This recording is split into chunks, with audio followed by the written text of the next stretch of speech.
Welcome to Passionate and Practical, the art of dreaming, doing, and serving. I'm your host, Lexi Bozarth, and I'm here with my dear friend, Caitlin Neal. She is going to be talking to us about all things media and motherhood, and hopefully you'll be able to take away some fun tips and tricks for your personal business. Caitlin and I lived together when I was in college, and it was just one of the best seasons of my life.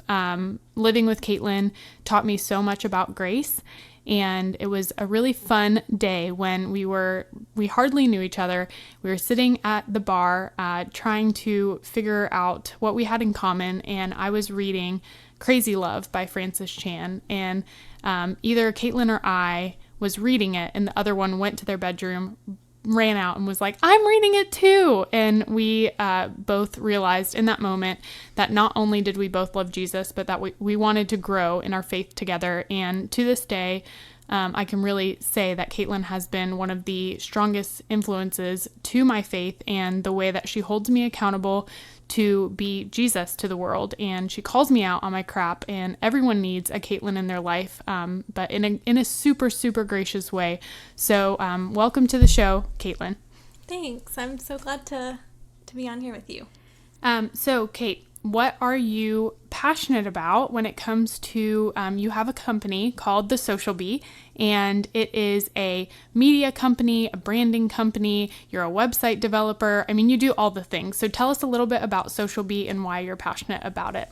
So I started The Social Bee just doing web design and social media, kind of just in a time where I realized that there wasn't a lot of transparency or authenticity in either of these things. And so it's just like a really hazy industry. Nobody really knows what they're getting whenever you hire a web developer. So I wanted to kind of create my own like little pocket in the industry where we had a business that's really kind of created around customer service and just creating a really great product. And so that thing just kind of happened to be web design and social media and digital marketing. And so over the past several years, it's kind of transformed into we provide kind of an all-inclusive service. So someone can come to us at all different parts of their journey in business, and we service them in a lot of different ways. So it's kind of how we got started and how I'm passionate about it. That's awesome. So tell us a little bit about you and your family and what that kind of looks like, and what is kind of your day-to-day when it comes to being a mama and a business owner. That has changed a lot over the past few years. So when I first started Social Bee, I was full-time in a office management job, and so I was doing that while also kind of doing this on the side. And I grew it to a point where I didn't really have a ton of business quitting my job and like jumping both feet into this. But I had my son Oliver, who is now, he'll be 3 next month. And that was kind of like the impetus that I needed to like jump in. And I realized like if I don't do this now, then I'm probably not going to do it. So when I did that and I jumped in full time, that looked like my workload was really kind of slow and wasn't super consistent. And so I was able to stay home with Oliver full time and do Social Bee on the side.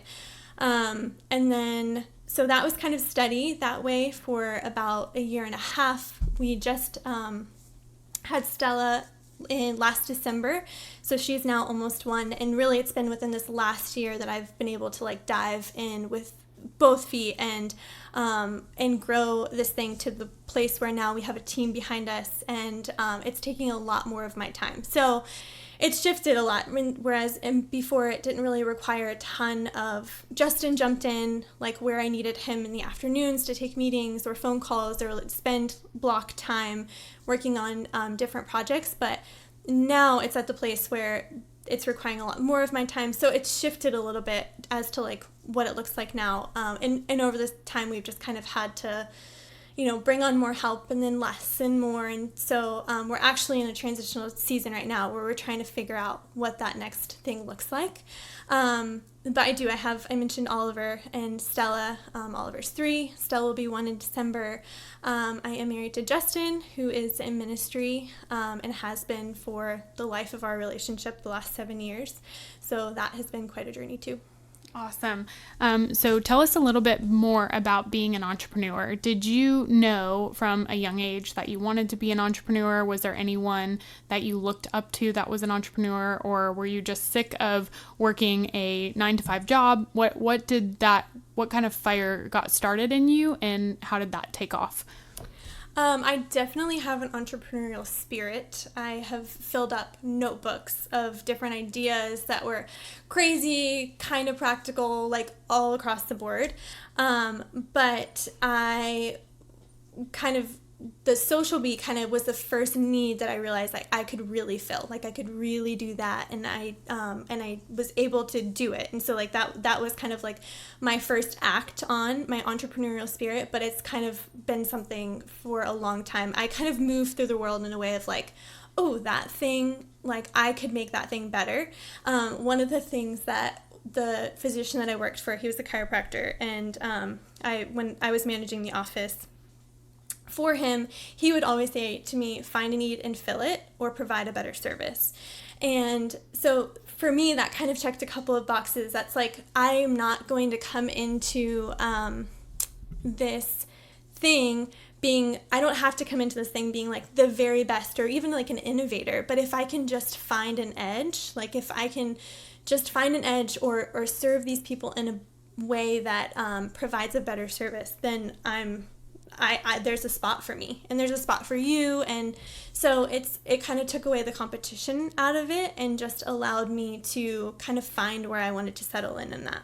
I love that. I think that is such a great point, because I think that a lot of people are looking to be the next like Mark Zuckerberg or an inventor of something. Like, I want to invent something that doesn't already exist, but we often underestimate the power of doing a generic business really well, whether that's a car wash and just kicking butt, or having, for us, we have Airbnbs, and like, it's not a new thing. Like, a lot of people have Airbnbs, but trying to do it to the best of our ability. And I love that you say that, because sometimes people can get stumped on what if I'm an entrepreneur, I have to be also an inventor, and that's just not true. So let's talk a little bit about advice. As a mama, what advice would you give to another mom that is thinking to start a business, or she already has a business and she found out she's pregnant and she's like, whoa, how do I juggle life's things? And I'm a wife, I'm a mom, I'm an entrepreneur, I want to do ministry. How do we have it all? I think one of the things, so our kind of natural tendency is to look at all the resources that are out there. So on social media, it's endless. We could look at a million different resources and use those things and implement those things in our lives. And all of those things are super helpful. But I think that we have this kind of pull towards making those things gospel. And so we want to like fit in a mold of one of those things. So there's a lot of things out there that's like, if this is your business, then you should fit into this thing. So if staying home is really important to you, but also having a business is really important to you, you have to look at that and say, like, what is going to work for my family, and then do that thing. It can't be something where you're trying to like fit into a mold of, now you're a business owner, and so now you have to act and operate this way. That's just not that's not the most helpful thing that you can do for yourself. So I think that that's a really important piece. And in not making those things gospel, I think that like the game changer for me was, so about 4 years ago, I started praying for the social bee, and just like kind of, but I don't think I brought like the Lord into that story. Like, because I think we kind of keep them separate. It's hard to mesh, like, where does Jesus fit into business? Because it's not like there's a certain way that you run a business that's like, this is biblical and this is how you do it. So I think that it's really easy to go about your day without inviting the Lord into spaces like that. And you really I totally missed out for a couple of years on that. And so 4 years ago, started Social Bee, really started kind of like praying big things, a couple of 2 years ago maybe. And so now today, one of the things specifically that I was praying for was that a team would come together, and a team that kind of was passionate about the same things and wanted to provide the service that I strive to provide for our clients. And so that was something really important to me, but I thought that would take several people, going through several people. There's no way that that's kind of all just going to come together. And so it's been so neat to see God answer those prayers and just kind of affirm the fact that, like, if you're praying big things, pray those things and then know that, like, God's going to fulfill those things. They may not happen in the way that you think that they'll happen or in the time that you think that, they'll happen.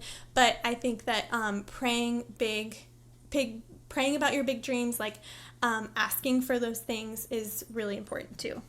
I love that. And even though you are definitely a millennial as far as your birth year, I don't think that you act like a millennial when it comes to a lot of the things that we're kind of coined for. And I admire that about you. And not saying that millennials are bad. I love millennials. I am one. But one thing I think that a lot of us millennials could learn from you is that you are definitely in for the long run with things.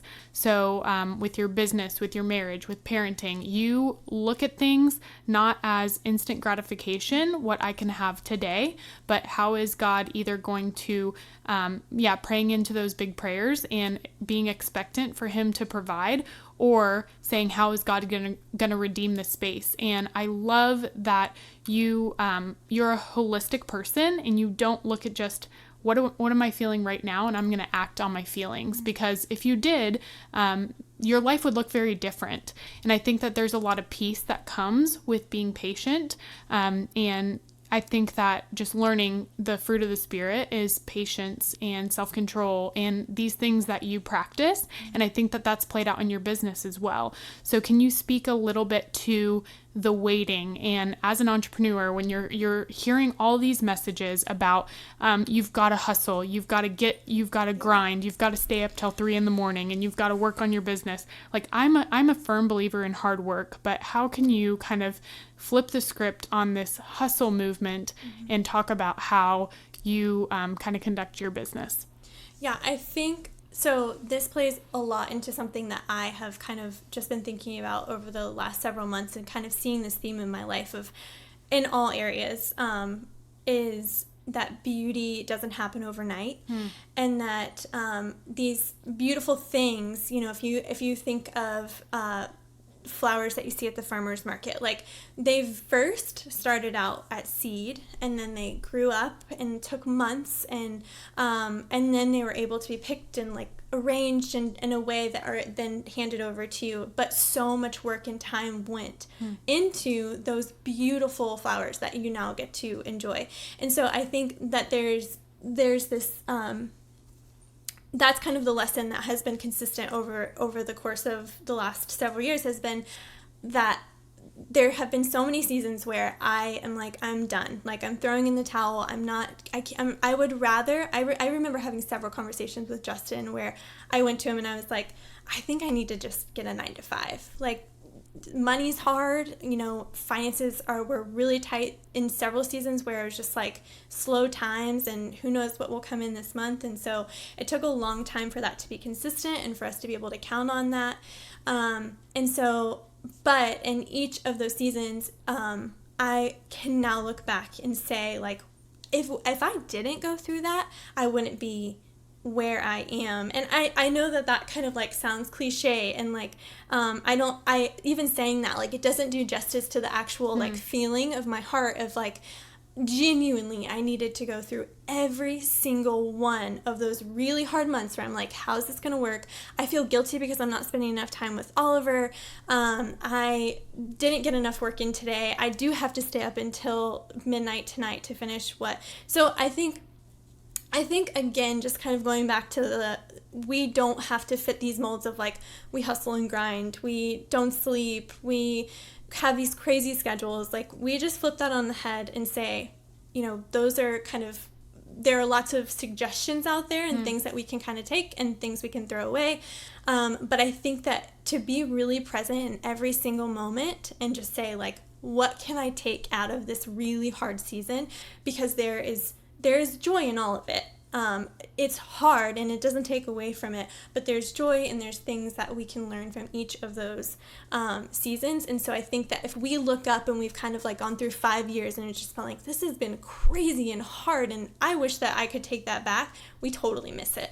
We completely miss it. Oh, that is so good. I love that you have spoken a couple of times about not prescribing to what we're seeing and what's being thrown at us, but taking pieces of it and saying what works and what doesn't. I think that's the same thing for parenting. There are a lot of suggestions out there for how to sleep train, and we get fired up about, oh, am I doing this right? Am I doing this right? And there's no right or wrong when our heart belongs to God, and when we're leaning into biblical community, we're looking at the Word of God. What does the Word of God say about this? What is my spouse and I? How are we praying into this? Are we on the same page? And then moving forward out of that. So I love that you use that in your business as well. So how do you believe that God is currently using your gifts to advance his kingdom, either in the workplace, outside of the workplace, in motherhood, whatever you're kind of feeling? You're talking about what he's stirring on your heart. What does that kind of look like? And what are who in this world is your heart really burdened for?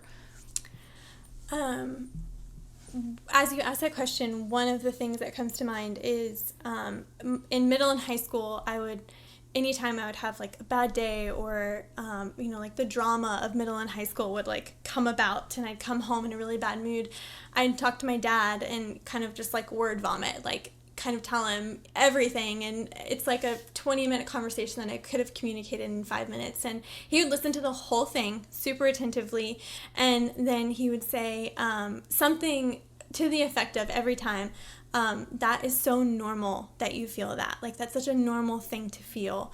And so I think in me from a really young age was kind of just like this empathy that even though I don't know exactly what you're talking about, like I could be thinking that that's just kind of a silly way to go about kind of what happened and it was no big deal, but I think that I've had this like empathy in me because of how my dad handled these types of things. And so to me, really just kind of moving through life in a way that is willing and open to have hard conversations in a way that doesn't judge or demean or just kind of gives safe spaces. Like if I can move through this life and say me too to someone or listen and it genuinely be safe in my heart, like that information isn't going anywhere, and if I can move through life and just kind of alleviate a little bit of this, like we're all going through a lot of the same things. Like in real life conversations with people, I've had dozens and dozens of conversations with women in my same season of life, married, young kids, trying to kind of keep your identity as you move through all of, navigating adult relationships and just all kinds of stuff that happens, like grief and finances and all of those things that happen in adult life.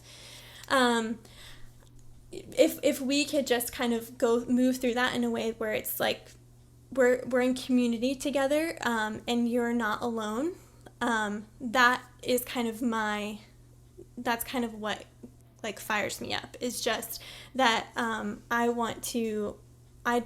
don't want people walking along the same path, dealing with a lot of the same things that I'm dealing with, that you're dealing with, that, we're just kind of all in the same boat. Like the boat's rocky in some places, it's real steady in some places, it's like in crazy storms in other places. But if we can all kind of like just level the playing field, and kind of be there and walk alongside each of those boats, then I think that that is kind of my effort in leaving this world maybe a little bit better than when I came. I love that. I love your heart for being empathetic towards people and showing grace to people in hard spaces. And I often say 2 of the most powerful words in the Christian language are me too, or I'm with you. And if we haven't walked that walk, I think sometimes it can be harmful if we try to compare our hurt with someone else's hurt that's going through something severe. But if we say, I'm with you regardless, it's just so powerful. So thank you for that reminder of just walking alongside people. So to wrap things up, what is something that you're looking forward to in the next 3 months? Let's say, 2019 is on its way out and we're moving towards 2020. What are you looking forward to as we close this year? So in last month, or actually now in August. So August we rebranded and relaunched the Social Bee, just to kind of we have kind of now come up with this team and are now able to offer more of a wide array of services. And so we rebranded and relaunched a new website. And so since then, we've had such amazing support. And it's been such a cool time of celebration of like hard work that it's like I said, I wanted to quit so many times, and having conversations with Justin where I'm like, I need to throw in the towel. It's time. And so now just kind of like allowing myself to kind of be in a celebration mode, to be in a mode of growth and kind of scaling up is really exciting. I now have the capacity to do other things, like we're hosting a workshop next month for social media, and so that's super exciting. And I am launching a personal blog this month, in the middle of the month. And so that's really exciting. I haven't really had the space to kind of share my thoughts and, the little things and the big things, like little things that I love, like food and travel and local spots, but also the big things, like some of the things that we've talked about, and navigating adult relationships, and what it looks like to strive towards a healthy marriage, and all of those things. So I'm really excited about that, and just kind of having that space to write and share my thoughts. And yeah, it's a pretty cool time to now look at the rest of this year into 2020, and just see the growth and kind of look back on, wow, like that hard work, it really paid off, and this isn't it. Like, this is kind of really just the start, and then we'll grow up from there. So it's all exciting. I think that celebration is such an important part of the journey, especially as entrepreneurs. You can often think that you've not arrived, and at what point do you say, I am going to stop and celebrate and be present and celebrate the moments, and to spur your team on. And I think that's really, really special and really important. So if you're listening and you're an entrepreneur and you checked off some items on your goal and to-do list, then do something to celebrate. And if it's in the daily tasks, like giving yourself a piece of chocolate after you just had a hard meeting or a hard conversation with someone, then do that. But if it looks like taking your team out for a fun night out on the town because you guys just landed a great big client, then do that. Just find time for celebration and fun. As women, especially moms and wives and business owners, we can often be so hard on ourselves, and we can just keep trekking, and we can keep moving forward, but we often aren't finding time for fun. So make sure that you find time for fun and celebration in your life too. Yes. Caitlin, thank you so much for being on the show. It's been so fun, and so grateful for you and your heart for people and just for God's grace and his goodness. So ladies, you are infinitely valuable. You were created with a unique set of gifts, skills, and talents created by God for his purpose and his glory. So go be his hands and feet to this broken world. Get it, girl.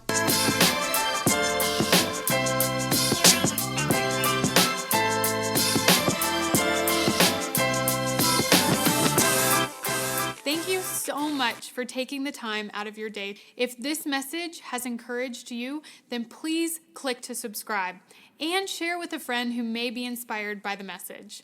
Also, if you have an event coming up and you're looking for a speaker, click the link below to get in touch with me.